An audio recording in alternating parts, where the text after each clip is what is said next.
Hola, ¿cómo están? Bienvenidos a la clase de Psicología Social.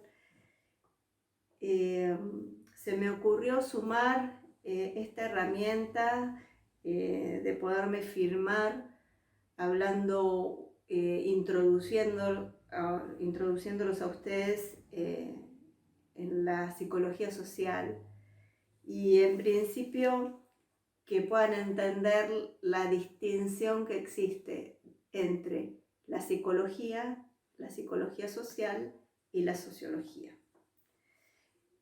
Contarles que, bueno, que la psicología basa su especificidad en todo lo que tiene que ver con el individuo, con la psiquis del individuo, los síntomas, su sufrimiento y cómo aliviar ese sufrimiento o eliminarlo, ¿no?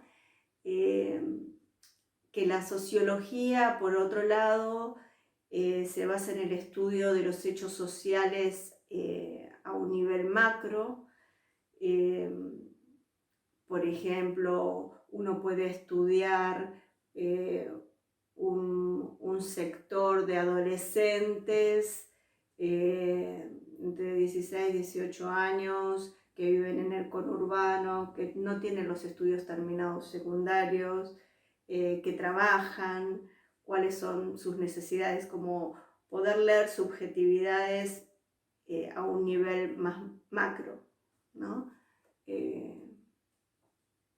Estudia los hechos sociales, las estructuras de los hechos sociales. Y la psicología social se encuentra, digamos, de alguna manera entre la psicología y la sociología con un objeto de estudio que es el vínculo, es lo que pasa entre personas y digamos que el ámbito privilegiado para estudiar sería el grupo. Entonces, entender a la psicología social que estudia el vínculo, lo que acontece entre personas y en grupos, ¿sí? El ámbito psicosocial sería lo que le ocurre al sujeto de manera singular y en el sociodinámico es lo que pasa en las instituciones, desde la primera institución que es la familia. Volviendo a la psicología social y su ámbito privilegiado, podemos entender que el sujeto vive su singularidad y al mismo tiempo la pluralidad en el grupo. Es el lugar donde indaga, habita y opera. El término de operatividad lo vamos a seguir viendo durante todo el año porque tiene que ver con la teoría, con el cuerpo teórico de Enrique Pichon Rivière. Haciendo una revisión histórica, sabemos que la psicología social toma de las ciencias sociales y durante la Revolución Industrial surge una gran problemática, en principio porque hay una nueva subjetividad que es el obrero y la problemática de este grupo que se autoorganiza para reclamar sobre sus condiciones y sus necesidades y se autoorganiza a través del sindicato. Y estos fenómenos sociales llaman la atención de los pensadores de la época. Y luego recién a partir del siglo XX comienzan las teorizaciones sobre la psicología social, ¿no? Ya habiendo un buen estudio sobre los hechos sociales históricos. Las primeras teorías con respecto a la psicología de los grupos, voy a mencionar algunos autores, pero para hacer hincapié en nuestro referente, Enrique Pichon Rivière. Carl Lewin en Estados Unidos, que es el primero que dice, que toma de la Gestalt de alguna manera, dice que cada parte, se los leo tal cual, que el todo es más que la suma de las partes. Eso habla de una estructura superadora. Después está un inglés, Wilfred Bion, que habla de los supuestos básicos, que también vamos a profundizar más adelante. Y el que nos interesa es Enrique Pichon-Rivière en la Argentina. Para que ustedes comprendan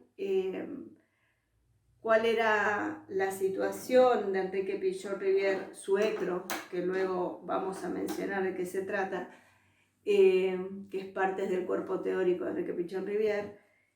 En este momento histórico, en los principios del siglo XX, en Argentina cedían terrenos a los inmigrantes, a las familias inmigrantes extranjeras.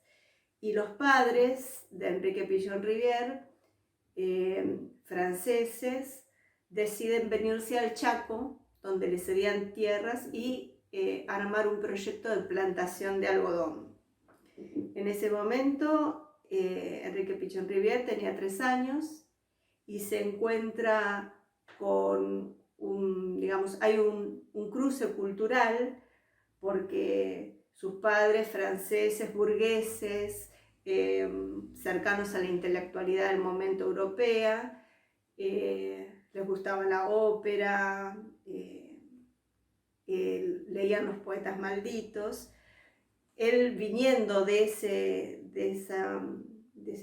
esa primer trama vincular, se encuentra en el Chaco con la cultura mágico-animista guaraní y la vida de campesino, ¿no? Es como un intercambio, digamos, un encuentro que hace marca en él, hace una huella, y de alguna manera él queda como en un lugar de encuentro con estas dos culturas, ¿no? Con la que traía como instituida y esta nueva que le permitía romper con lo que venía en su primera socialización, ¿no? Bueno, este es como un primer esbozo de dónde nos vamos a posicionar, con qué autor y cómo es apenitas, ¿no? Para que ustedes puedan entender cuál es el objeto de estudio de la psicología social y parte de su historia. Si les sirve esta herramienta, yo seguramente haré todas las semanas una introducción como para que después ustedes puedan volcarse en la lectura con mayor facilidad. Igual espero las preguntas, que ahí es donde nos vamos a enriquecer. Bueno, nos vemos en la clase.